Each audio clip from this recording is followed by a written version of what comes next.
pentingnya memilih teman. Sebab teman itu akan menentukan apa? Akan menentukan bagaimana nasib kita ke depannya. Maka penting memilih teman, itu penting.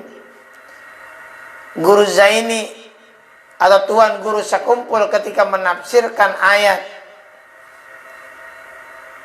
hablum minallah wa hablum minan nas. Hablum minallah itu hubungan antara diri kita dengan Allah. Hablum minan nas adalah hubungan kita antara sesama manusia. Manusia yang bagaimana yang mesti kita jaga hubungannya? Manusia yang bagaimana yang mesti kita harus berhubungan dengannya? Kata Tuan Guru Zaini, tidak semua manusia mesti kita jaga hubungannya. Tetapi manusia yang kita jaga, yang kita harus berhubungan dengannya adalah manusia yang mengantarkan hubungan kita dengan Allah. Hablum minan nas itu enggak semua manusia. Tidak punya kemampuan kita untuk bisa berhubungan dengan semua manusia. Kalau keimanan kitanya enggak cukup, maka kita akan terbawa arus. Kalau keimanan kita enggak cukup, maka bisa tergerus dengan keadaan.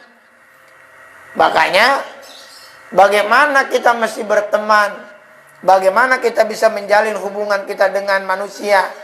Harus hubungan kita kepada manusia menjadi penyebab, menjadi lebih baiknya hubungan kita kepada Allah. Makanya kalimat pertamanya hablum minallah dulu. Bagaimana menjaga hubungan baik kita dengan Allah, baru hubungan kita kepada manusia. Manusia yang bagaimana yang mesti kita jaga hubungannya? Manusia yang mengantarkan kita untuk menjaga hubungan kita kepada Allah. Siapa? Para ulama, para ustadz, para kiai. Itu jaga hubungannya kita dengan mereka, karena melalui mereka lah kita kemudian mengenal Allah. Karena melalui mereka lah kita mengenal agama.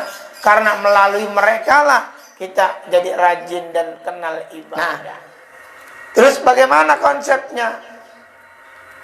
Pertama, mandallaka alal khair. Jadi kalau mau berteman sama orang mesti begini. Siapa teman kita yang dunia dan akhirat? Mandallaka alal khair, yang mengajak kita kepada kebaikan. Kalau punya teman ngajaknya keburukan, kalau punya teman ngajaknya maksiat, kalau punya teman ngajak berbuat dosa, sejatinya dia bukan teman kita, tapi dia termasuk dalam golongan minal jinnati wan nas, daripada jin dan manusia, yang yuwaswisu fi sudur, yang membusukkan, menjelekkan, membuat kita was-was di dalam hati kita untuk tidak berbuat kebaikan. Maka kalau ada teman ngajak minuman yang haram, sejatinya pada saat itu dia bukan teman kita, tapi lagi jadi setan yang buat ngejerumusin kita. Tuh. Maka ingat, teman itu mandallaka alal khair. Kalau punya teman ngajak maksiat, yuk maksiat yuk. Udah, lu mau gak usah ngaji, mau gua aja ngikut berangkat. Yuk, pergi. Kita keluar nih dari pondok, ntar pulang malam kita main PS. Itu bukan teman tuh, setan itu. Yang lagi serupa manusia. Nanti kira disuruh ngaji, disuruh sholat, ngantuk. Kan begitu. Jadi setan itu membolak-balikkan kebenaran menjadi kejahatan, kejahatan menjadi kebenaran. Terus kerjaannya tuh begitu. Makanya jangan heran. Udah, ngapain lu? Kayak ngaji pakai sholat, kayak nabi aja lu. Nabi dia kata, Ngapain lu pakai jas? Ya pakai ngaji. Tampang lu nggak pantas sama Quran. Sama Quran tampang nggak pantas. Ada aja orang ngomong begitu. Udah lo mau gue nih, lo minum dah minum. Itu begitu. Gue yang bayarin. Pertama kan begitu tuh. Kalau buat urusan maksiat yang ngebayarin banyak. Tapi kalau buat urusan ibadah, ayo berangkat ngaji gue yang modalin. Ya. Gitu. Nah ini penting. Yang kedua, idza nasitu zakarka. Apabila teman kita lupa, kita ingetin. Teman kita ini lagi nggak sholat, kita ingetin. Itu yang teman kita yang benar mah begitu. Jangan malah ngajak agak sholat. Nih rokok nih. Lu mau ngerokok nggak? Nih, ayo. Nah itu tuh yang kayak begitu-gitu tuh bukan teman. Ingat, maka perhatikan nih. Kalau ada yang ngingetin kita kepada kebaikan pada saat kita lupa, itu justru teman kita dunia dan akhirat. Tapi kalau ada yang menjerumuskan kita supaya lupa dalam ibadah, hakikatnya dia bukan teman, tapi lagi menjelma menjadi setan. Kenapa setan demen ngajak kita kepada keburukan? Sebab buat nemenin dia di dalam neraka.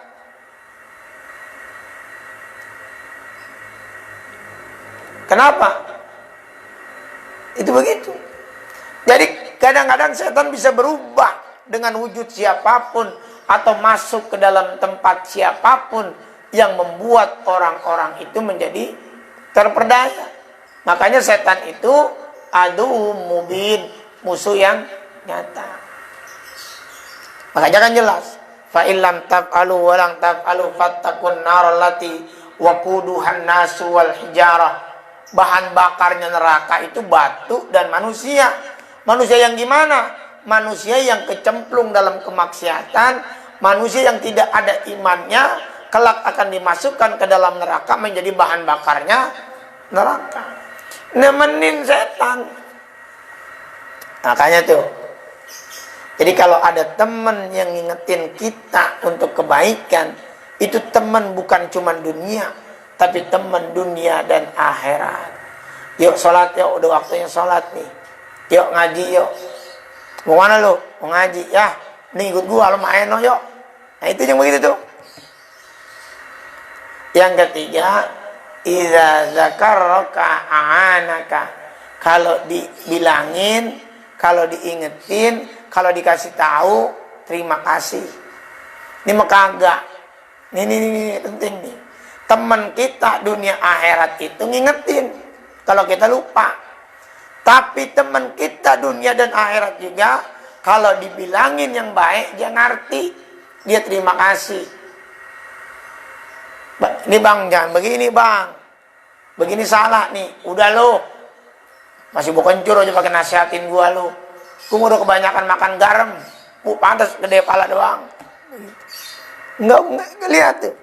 Kalau dikasih tahu sama kebenaran, siapapun orangnya, tua kayak muda kayak, dia nggak bersyukur terhadap apa yang kita kasih tahu, maka hakikatnya dia bukan teman kita dunia dan akhirat. Tinggalin yang model-model begitu mah. Ingat, siapapun yang berteman dengan tukang minyak wangi, walaupun dia nggak pakai minyak wangi, maka akan tercium wangi oleh orang lain. Betul? Kita berteman sama tukang minyak wangi, kita nongkrong di warungnya, di toko tukang minyak wangi, walaupun kita nggak pakai minyak wangi, maka ketika orang lewat akan mencium kita wangi.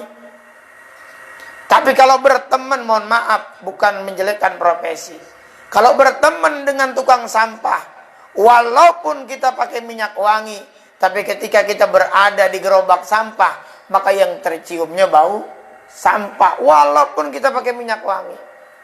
Berteman juga begitu. Walaupun kita bertemannya dengan, kalau kita berteman dengan orang alim, kalau kita berteman dengan ulama, kalau kita berkawan dengan para kiai, walaupun kita nggak pinter, paling kagak kita akan senang ngedengerin ilmu. Akan terlalu sering kita ngedengarkan ilmu, akan masuk berbagai macam ilmu pada telinga kita dan hati kita. Ya Rabbana a'tarafna bi annana aqtarafna wa annana asrafna ala lada ashraf